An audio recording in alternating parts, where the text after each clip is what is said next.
We humans are found all across the world. From the Arctic tundra to the tropical rainforests, we have been able to thrive in almost every environment on the planet. Many theories have surfaced over the years, attempting to explain how humans have managed to inhabit the entire globe, including the most accepted theory, out of Africa. In today's video, we will explore this theory in detail and find out just why it's the most accepted theory amongst the scientific community. Enjoy.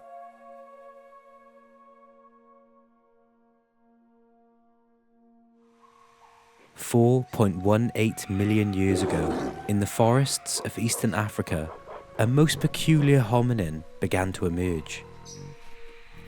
Australopithecines are the first clear example of the split between both ours and modern chimpanzees' ancestors.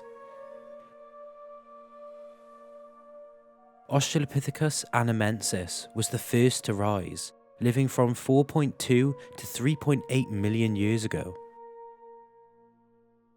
It is precisely this that leads the out of Africa theory to suggest that the human story began in the continent, as no Australopithecus species has been found outside of Africa. Between 3 and 2.6 million years ago, Australopithecines began to use older one tools. Australopithecus afarensis, Australopithecus geri, Paranthropus aethiopicus, Paranthropus boisei, and Paranthropus robustus are some of the hominins thought to have used older one tools, which definitely facilitated the evolution of our genus, Homo. By 2.3 million years ago, the first recognizable human species, characterized by their bipedal posture, crown formation, and brain size, began to roam Eastern Africa. This species was Homohabilis. Standing between just 3 to 4 foot, Homohabilis was the first recognizable human species. One very important trait that separates the Australopiths and Homo habilis was their brain size. Homo habilis possessed a brain averaging 610 cubic centimeters in size, representing 1.7% of their body weight. This was a significant increase compared to Australopithecine brains. It was exactly this that helped our ancestors eventually leave Africa and settle in new lands, adapting to new environments and new prey. One downfall of Homo habilis was that their legs were relatively short, providing them with arm and leg proportions that were relatively similar to those of the Australopithecines. This meant that Homo habilis wasn't particularly adapted to walk long distances like later human species. They also likely scavenged for meat rather than hunting. These two traits may have been the reason that Homo habilis failed to migrate out of Africa. Or did they? By at least 2 million years ago, the first known human species migrated out of Africa and began to spread into Eurasia. The extensive arid environment of northern Africa and the Middle East were a major barrier blocking movement out of Africa. Before early humans could spread out of Africa, it was thought that they needed to develop physical and mental capabilities that would enable them to survive in these harsh environments where food and fresh water were highly seasonal resources. Homo erectus is where we first find these features. A modern body shape with an efficient striding gait suited to travelling over long distances, and a sufficiently developed intelligence to cope with unfamiliar environments. For a while, anthropologists thought that they were the first human species to migrate out of Africa. But that all changed in 1984, when archaeologists digging at Dimini in Georgia discovered a trove of older one tools. In 1991, the first human remains were found, leading to a mound of other finds.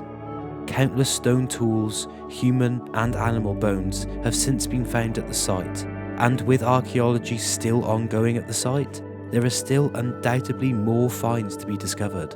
What's most amazing about this site is that it is home to one of the oldest evidence of humans outside of Africa, dating between 1.8 and 1.7 million years ago. The oldest evidence being the 2.4 million year old stone tools found in Jordan, followed closely by the 2.12 million year old stone tools found in Loess Plateau in China. The Dimini people were small, standing between 4.8 and 5.4 feet, with a brain size of between 545 and 775 cubic centimeters.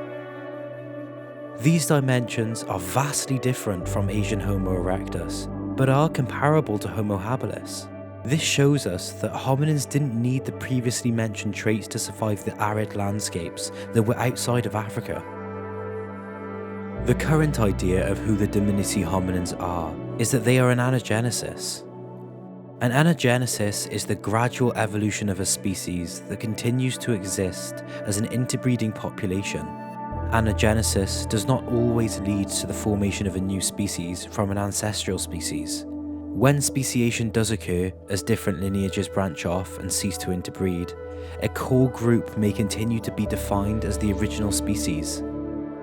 The classification of the Dimini hominins is still under much dispute, and with excavations still ongoing, we might yet find some fossil evidence that would provide some much needed clarification. These smaller brained hominins created older tools which were made up of flakes and choppers. These tools undoubtedly helped the Dimini hominins survive outside of Africa, helping them kill and harvest prey, as well as giving them increased access to the local flora. In the late Pliocene and early Pleistocene, Georgia may have acted as a refuge for hominin groups living in regions of diminishing resources. The environment at Dimini would have been favourable to hominins due to the region's physical geography, including a temperate and varied environment. They would have probably reached Georgia through the Levantine corridor, which already existed at this time. They may have established a foothold at Dimini before expanding elsewhere, since similar age animal fossils are present at sites in Romania, the Balkans, and even Spain, some accompanied by stone tools reminiscent of those found at Dimini. All the animals at Dimini belong to Eurasian species, which is vital for piecing together the story of this human migration. The presence of the purely Eurasian animal bones demonstrates that the Dimini hominins didn't follow their prey out of Africa. Instead, they migrated for another reason.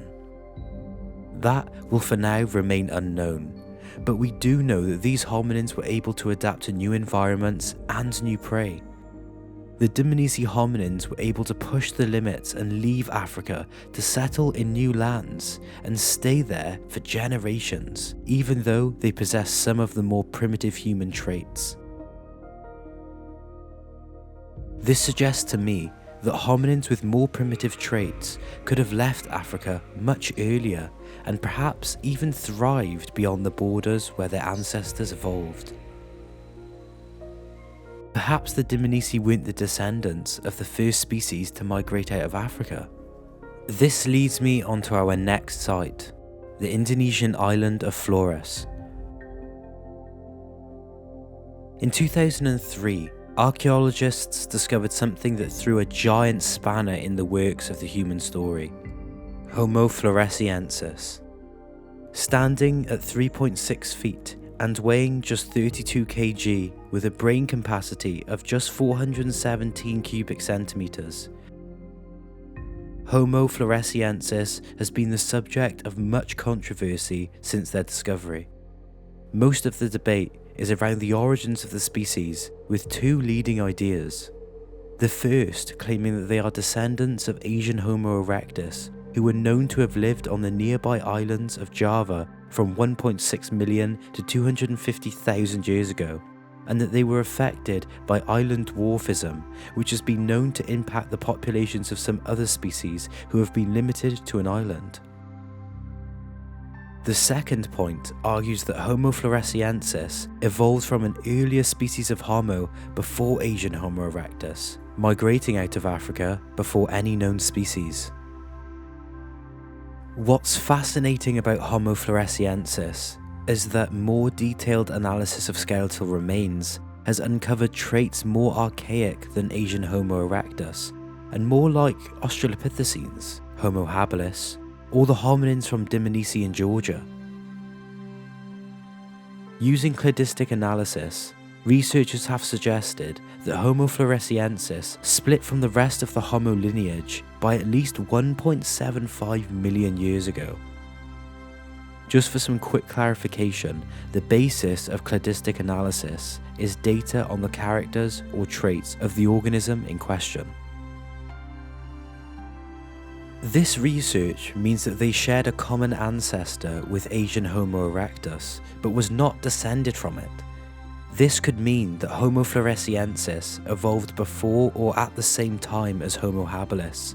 If this is true, it would mean that human migration out of Africa happened even further back than we previously thought.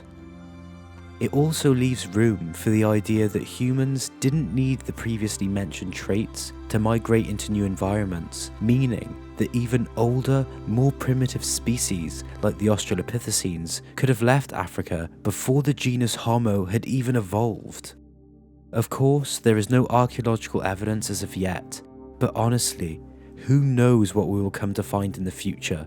It certainly isn't outside the realms of possibility. To conclude, let's just go through what the main arguments are for the out of Africa migration theory. These are fossil evidence, genetic evidence, and linguistic evidence. In terms of fossil evidence, scientists are almost certainly sure that all our human ancestors evolved in Africa. In the African fossil record, we find a progression from arboreal Australopithecines to early bipedal Homo. We simply cannot see this anywhere else in the world. Of course, there are some amazing finds outside of Africa, like we discussed earlier, that are pushing dates even further back. But none of these finds yet show a clear progression of evolution, and instead just push back the dates of migration outside of Africa. Advancements in genetic research over the past few decades have allowed us to unlock otherwise unobtainable evidence that tells us a lot about our origins as a species. For example, we now know that there is much more genetic diversity in Africa alone than in the entire rest of the world. This means that we have lived in Africa for a lot longer than anywhere else, as we have had time to change genetics as groups mix with each other. It also shows that it was only a few groups that left Africa, and those groups are the people that modern humans outside of Africa get their genetics from, hence the lower diversity. So not only have we had less time to change out of Africa due to the time of migrations, but the gene pool was a lot smaller too because of the much smaller population, meaning there was less variety when groups would interbreed. Linguistically, language inside Africa is also more diverse and complex than those in the rest of the world.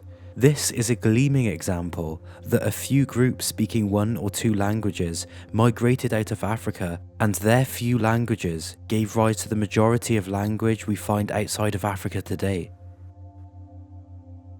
In Europe, with only a few exceptions, languages belong to just one language family, namely Indo-European, whereas in Africa there are 6 different families of language. Not only is this linguistic evidence a strong foot to stand on, but is also supported and supports the genetic evidence.